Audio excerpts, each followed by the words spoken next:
थोड़े से आलसी बनो, थोड़े से प्रमादी बनो।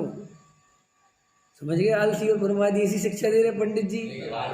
अरे बाहर से प्रमादी बनो, अंदर तो पुरुषार्थी बनो। बाहर के कामों में ज्यादा परफेक्ट मत बनो। क्यों? क्योंकि यहाँ परफेक्शन सिकंदर का भी नहीं रहा। क्या करोगे? क्या करोगे?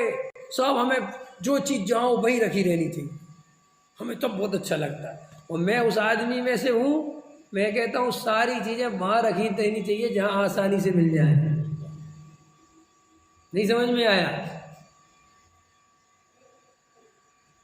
हम बैठे हैं शांति से अपने एक जगह टेबल पे, अपना पढ़ रहे हैं, सुन रहे हैं, लिख रहे हैं, तो पानी कहाँ होना चाहिए? बिल्कुल वहीं।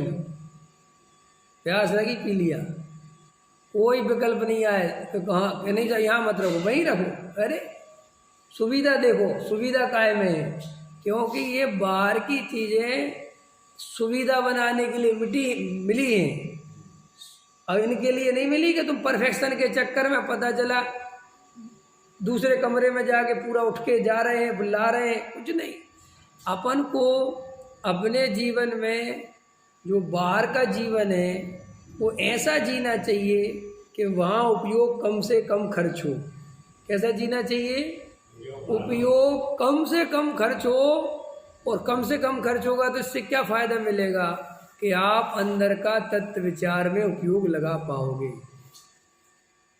और आप बाहर में ही ज़्यादा उपयोग लगा के रखोगे तो फिर अंदर का काम कब करोगे भाई? इसीलिए ये अहंकार की प्रॉब्लम पुरुषों में होती है कि तुम कुछ करके दिखाओ, खुद कुछ करके दिखाओ। कुछ नहीं भैया, संसार में करने वाले दिखा दिखा के मरने वाले मर गए। कौन पूछने वाला है? कौन तुम्हारी सोचने वाला है? और यहाँ तुम्हारी प्रतिमाएं खड़ी कर भी देंगे। नहीं समझ में आया है? एक से एक प्रधान देख लिए अपन ने, देख लिया कि नहीं है? अटल बिहारी वाजपेयी को देखा था कि नहीं देखा था? बाद में और कितनों को देखा होगा तुमने? मनमोहन को देख लो, बूढ़ा गया बिल्कुल। अभी के लाल कृष्ण आडवाणी ऐसे ऐसे ऐसे खड़ा है। क्या करें? क्या करें? क्या करें कि आत्मा जाना होता तो ऐसा खड़ा होता। नरेंद्र मोदी आता ना तो ऐसा नहीं खड़ा होता, वो कहता आओ बैठो। क्या उसके चेहरे पे अगर आत्मज्ञान प्राप्त किया होता अभी, लेकिन अंदर वो हीन भावना से भर गया, क्योंकि उसको चाहिए वो पद, वो मिला नहीं तो अंदर ही अंदर उसी से कुंठित रहता है। और वो आता है तो उसको अंदर कसाए जागृत होती है।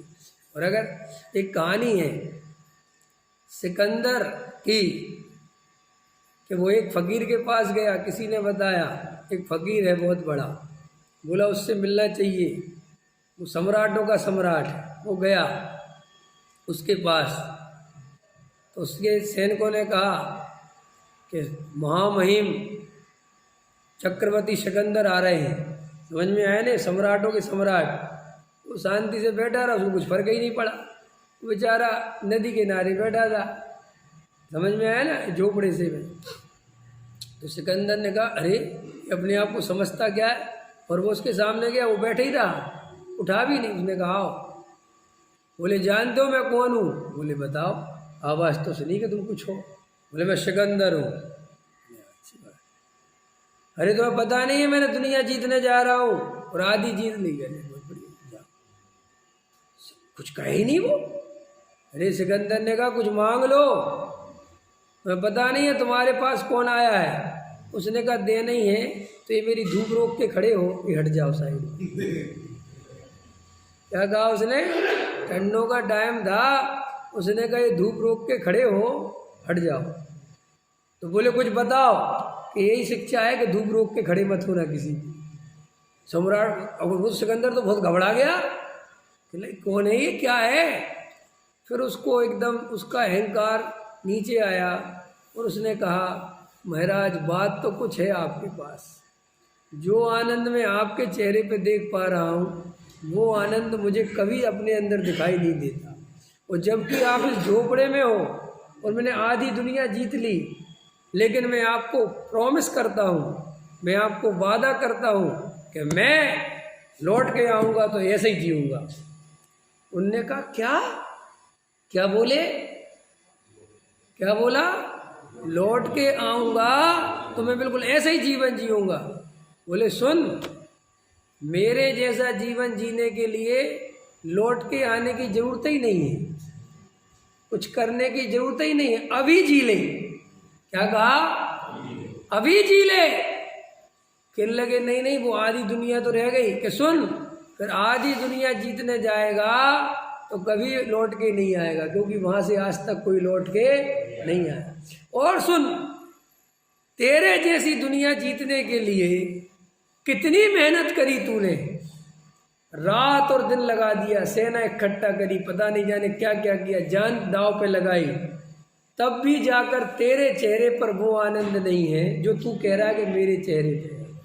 और सुन, मैंने इनमें से कुछ भी नहीं किया, ना इतनी ताकत लगाई, ना कुछ किया, मैं तो अभी आनंद में, अभी, और तुझे 1 सेकंड में यहीं बैठ मेरे बराबर में, ये झोपड़ा इतना बड़ा है कि हम दोनों रह सकते हैं, और कह दे सेना से कि जाओ सब। सिकंदर ने छोड़ दिया सब जीतने बीतने का चक्कर।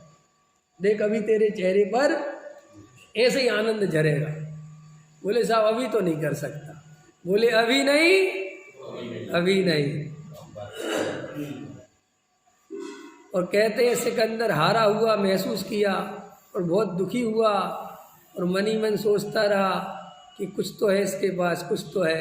लेकिन कहते ऐसा सोचते सोचते वो चला गया जीतने के लिए।